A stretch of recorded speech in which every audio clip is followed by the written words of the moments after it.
Hi my dear brothers and sisters, ఈరోజు అయితే time and వర్క్లోని some అయితే ఒకటి చూద్దాము.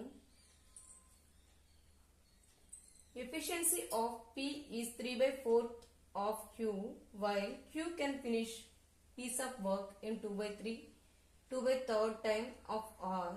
Calculate the time taken by P to find the same piece of work if R can finish it in 18 days. అక్కడ మనకి ఏమి ఇచ్చారు అంటే కనుక 3 వేరియబుల్స్ ఇచ్చారు PQR. ఆల్రెడీ మనం ప్రీవియస్ సమ్ లో చూసాము 2 వేరియబుల్స్ ఇస్తే సమ్ మనం సాల్వ్ చేయాలి అనేది. ఇక్కడ 3 ఇచ్చారు, అయితే ఒక దానికి ఎఫిషియన్సీ ఇచ్చారు, ఇంకొక దానికి టైం అయితే ఇచ్చారు. కంపారిజన్ అనేది R అనేది 18 డేస్ అని ఇచ్చారు. అయితే మనం ఇక్కడ ఫైండ్ అవుట్ చేయవలసింది టైం టేకెన్ బై P ఎన్ని డేస్ లో అయితే వర్క్ ని కంప్లీట్ చేస్తుందో దాన్ని అయితే మనం ఫైండ్ అవుట్ చేయాలి. ఇప్పుడు సమ్ అయితే చూద్దాము. ఫస్ట్ ఆఫ్ ఆల్ మనకి ఇచ్చింది efficiency. So P is equal to 3/4 of Q అని ఇచ్చారు. So P by Q is equal to 3/4. P by Q is equal to 3/4 అనేది ఎఫిషియన్సీ అయింది. ఇంకొకటి ఏమి ఇచ్చారు, Q can finish the piece of work in 2/3 times of R. ఇక్కడ మనకి ఇచ్చింది ఏంటి అంటే కనుక ఇక్కడ టైము, ఇక్కడ వచ్చేసి ఎఫిషియన్సీ ఇచ్చారు. మనకి ఇది ఇచ్చింది ఏంటి అంటే కనుక టైము.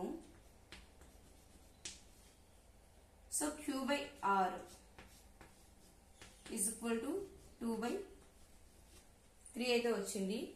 మనము టైం ఎఫిషియన్సీలో కానీ ఎఫిషియన్సీని టైంలో కానీ మార్చుకున్నట్లయితే ఈ రెండు ఈక్వల్ అవుతాయి.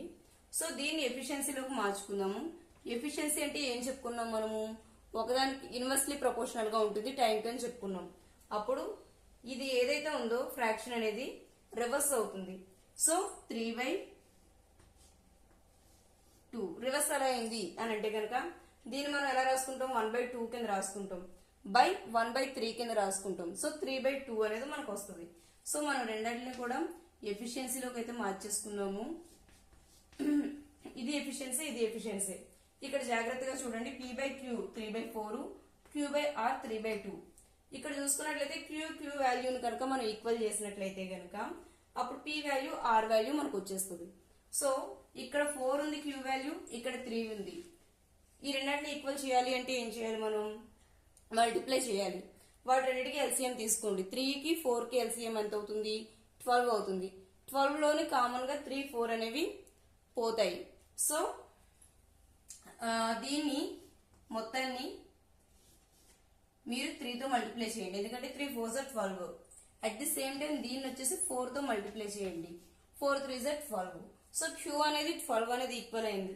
సో మిగిలినవి కూడా మనకు వాల్యూస్ వస్తాయి. సో చూసుకున్నట్లయితే P Q R 3 3s are 9, 3 4s are 12. At the same time 4 3s are 12 and 4 2s are 8.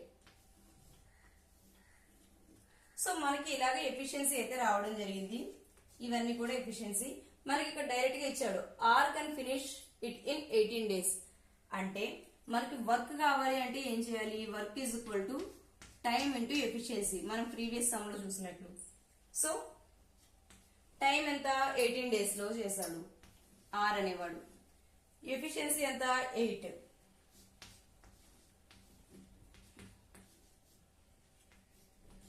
Okay, total work వచ్చేసి 144 అనమాట. మనకు వచ్చింది ఇక్కడ 144 అనేది వచ్చింది. దీన్ని బట్టి మనం ఏం ఫైండ్ అవుట్ చేయమన్నారు, calculate the time taken by P ఎన్ని డేస్ లో చేశాడు అనేది మనకు కావాలి. సో P ఎఫిషియన్సీ తెలుసు, మనకేం కావాలి, టైం కావాలి. P కావాల్సినటువంటి టైం కావాలి. టోటల్ వర్క్ ఎంత ఇక్కడ 144 by P efficiency 9. Time is equal to work by efficiency. ఆ ఫార్ములాని బట్టి మనం చేస్తున్నాం. ఇక్కడ 16 డేస్ లోని P అయితే వర్క్ చేయడం అనేది జరిగింది. ఈ విధంగా ఏ సమ్ ఇచ్చినా సరే ఈజీగా చేయండి. 2 minutes లో 2 steps లో అయిపోతుంది. సమ్ విత్ ఇన్ మినిట్ లో చేసేయగలుగుతారు. Thank you so much.